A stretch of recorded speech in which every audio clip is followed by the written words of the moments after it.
canoe pole is surprisingly effective as a paddle. And in fact, if I'm in a rapid and I get something really wrong, then I can always drop to my knees and kayak with the pole. I don't try to get the paddle out. But if we're going to use it to propel ourselves in a lot of situations, we need to be standing. And here I'm stood with feet spread across the boat. Makes the balance quite easy. Quick words for the dogs is to stay still. Note that my knees are slightly flexed to absorb any movement within the boat. And the boat is bow light, so it's easy to drive forwards. I can use it just the same as a canoe paddle. A stroke on one side, steer at the end. I use that quite a lot, even when running downstreams in fast water. By moving my hands to the end of the pole, I can get a fairly effective sweep stroke, cross deck, bow draw, back across. So in fact doing an outside pivot turn, but with the pole.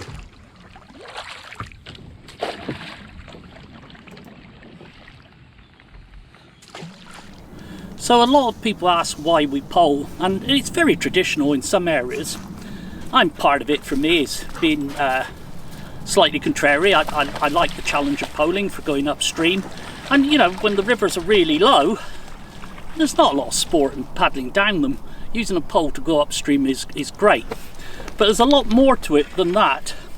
Traditionally it was very important, because if you could actually move your boat over shallow waters or up an easy rapid rather than carry boat and kit, that was great. The same still applies today, and in Britain I would say the River Wye in summer is an absolute classic. The river becomes very low and there are long areas which are wide, very shallow, and lots of weed. And you end up, if you have a paddle alone, sitting in the seat and shoving off the bottom. With a pole you can stand and be far more efficient with use of energy to push yourself forward. To be honest, it's a lot more elegant until you hit a rock at speed, in which case there's a sudden exit from the elegant. So we're very different to the voyageurs who are going to be poling with very, very heavily laden boats. Those boats are going to stay level. With a modern boat, I can use the edge of the boat to actually do the turns. So in a traditional sense, people would stand with the feet on the diagonal. And that meant that I could twist my body to this side.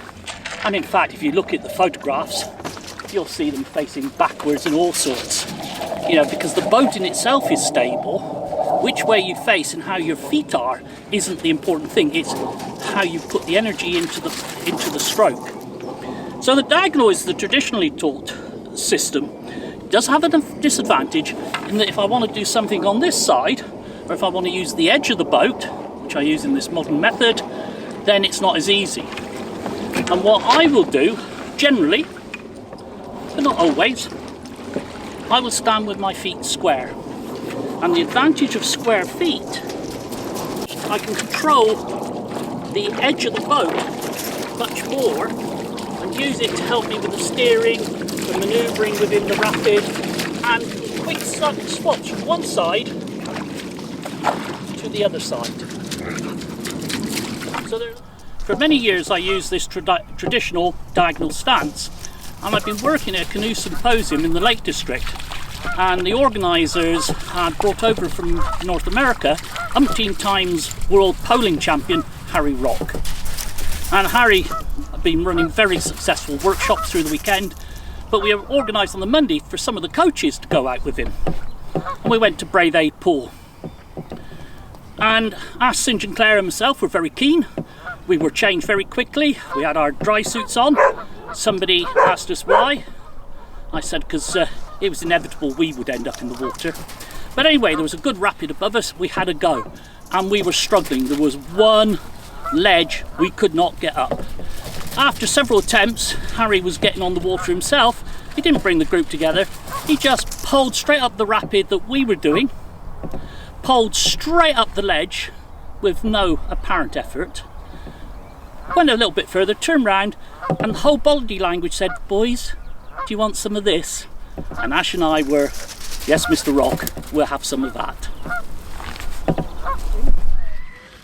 Once we move the pole and we start using the bottom, all sorts of things come into play.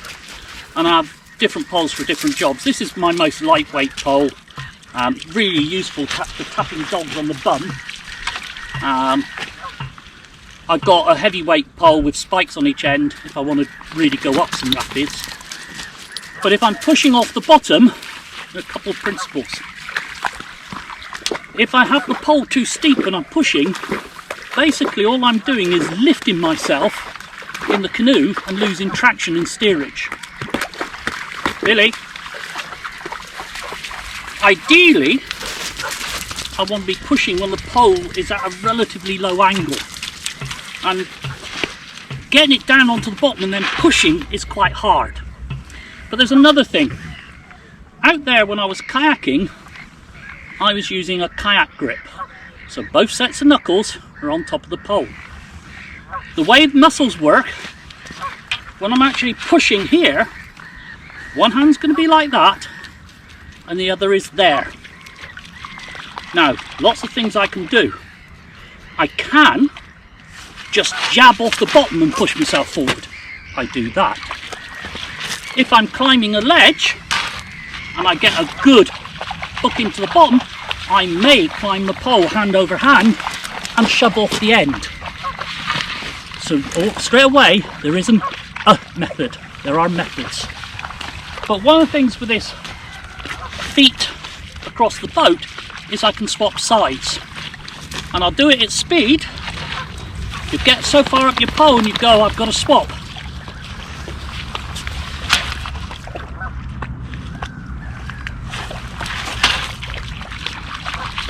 And here's the key. And I'm fairly dogmatic on this when I'm teaching. If I climb part of the way up the pole, before I do the switch, backhand turns over, reaches back and goes under the pole. Now I can throw it up into the air, the other hand can swap, and I can slide up the pole. So I'll bring it back again. So once we got far enough up our pole to swap, so from there,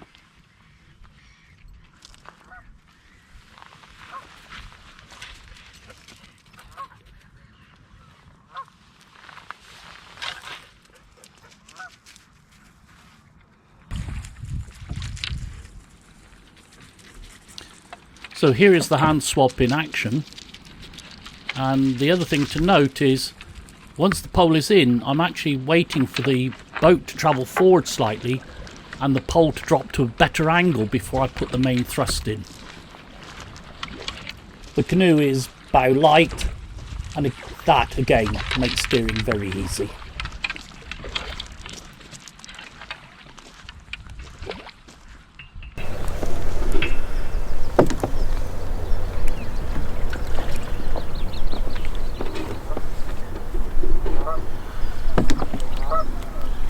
The advantage of, I'm not going to lift my foot off mid-rapid, but the ability to put the weight on one foot and put the boat onto its edge starts allowing me to use the boat to help with the job. So if I'm going upstream, I'm behind a rock and I'm coming out into current, so the nose is going to meet the current. The nose is going to be forced to turn by the current. By dropping the edge, I can more easily turn the boat back in the other direction. So I'll do that once more. So let's imagine the rock is pretty well where the dog is. Oh, the dog's going. And there's current coming this way. As I come out to the right, the current's going to try and turn the nose to the right. And like all eddies, I'm going to have to lean to the right. To drop the edge, I'm using my left leg to keep me in balance, but it now makes the turn very easy. Been following around the shallow shore of the lake, so it's all been very easy, but as I come into the entrance to the river's flowing from the right, water's deeper, so a couple sweep strokes to turn the corner, reach for the bottom, but it's a bit deep there, try on this side. Yeah, got there.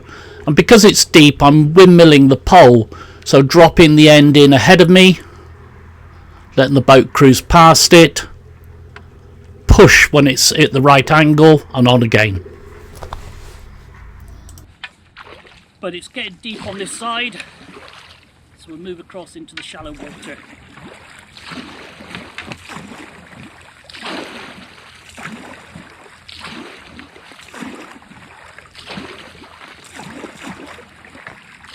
And there we go, we can start poling. So again, we don't need to grab the paddle when it gets deep, we can just use the pole to do the job.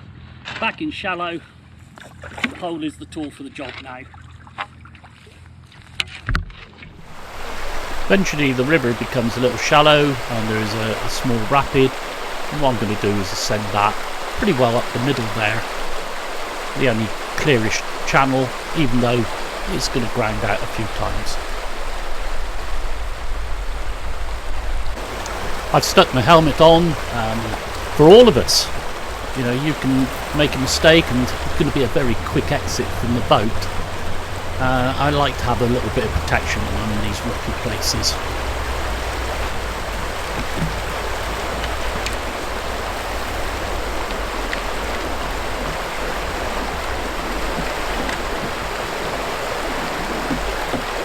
The bottom is very gravelly, hard to get a good purchase. So I'm just doing short jabs, moving the pole a little bit at a time, gradually working up this first ledge, avoiding the rocks.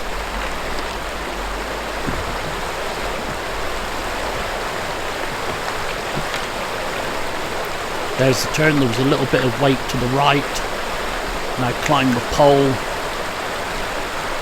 push off the end, quick swap of sides. You notice I'm going backwards, but by staying with it and keeping the pole behind me, I can stop that momentum and get up into a bit of a breathing place against the rocks, make a decision,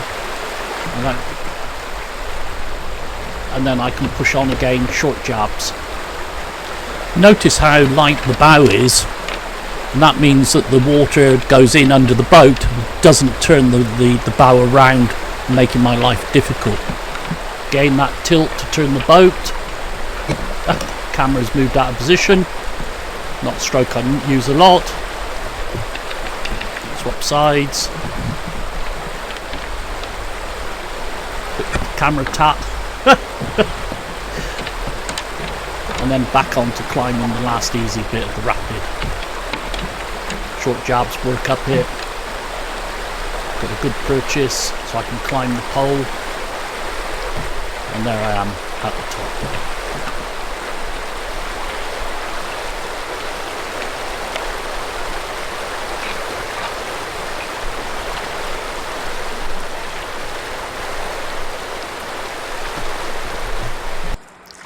On a lot of rivers where I'm travelling in shallow waters, I will just continue poling downstream, just as the same as I'm poled upstream there.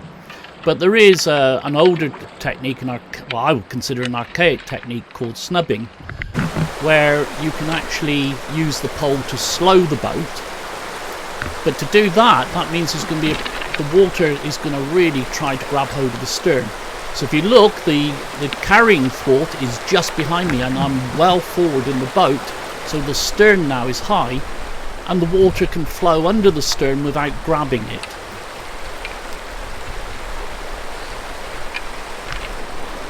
The moment I start slowing the boat, I try to keep the pole angle low. If I swap sides, I need a bit of forward push there. Bit sideways, there you go, slowing it again. And if I swap sides to keep that slowing ahead of me, then it goes over my head. I don't cross my body with the pole, because if it jams it's going to take me out of the boat. I take a risk of that if I'm pushing sideways, but there again, slowing the boat.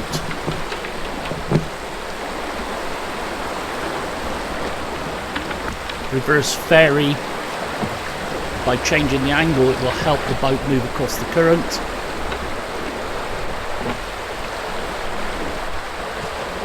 again over the head rather than across the body.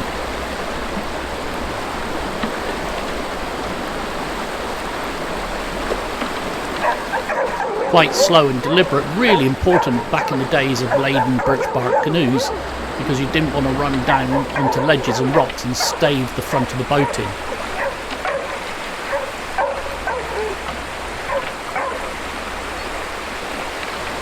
Sideways push, slow,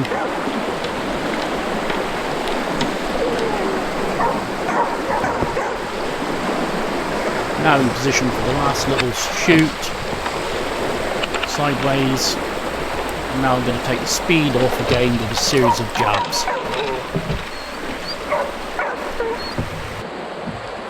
But the reality is, I don't normally bother to snub down something like that. I would just slide down it, use my paddle for the occasional stroke.